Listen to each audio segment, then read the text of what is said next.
সুখবর সুখবর সুখবর, অভয়ের মার এবার বিচার পাবে। অভয়ের সাথে যারা যারা জড়িত ছিল তাদেরকে শাস্তি দিবে। এবার বিচার পাবে যোগ্য অভয়ার মা।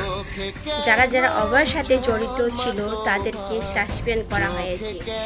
অভয়ের মাকে তারা ঘুষ দিতে চেয়েছিল, 10 লক্ষ টাকা দিয়ে কেসটাকে চাপতে চেয়েছিল। তারা কিন্তু জানে না জনগণের কত পাওয়ার। এবার অভয়ের মা বিচার পেন। ইন্দিরা মুখার্জি আর বিনীত গোয়েলকে, অভিষেক গুপ্তাকে সাসপেন্ড করা হলো।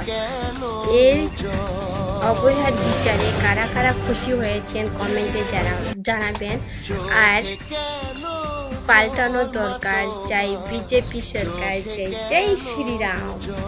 যারা যারা এই বিচারে একমত হয়েছ তারা কিন্তু কমেন্টে জানাবা। আর লাইক কমেন্ট শেয়ার করতে ভুলবে না নতুনদের কাছে পৌঁছে দেওয়ার জন্য।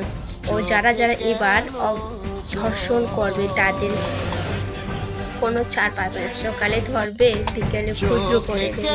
এটা হলো মুখ্যমন্ত্রী শুভেন্দু অধিকারীর পাওয়ার।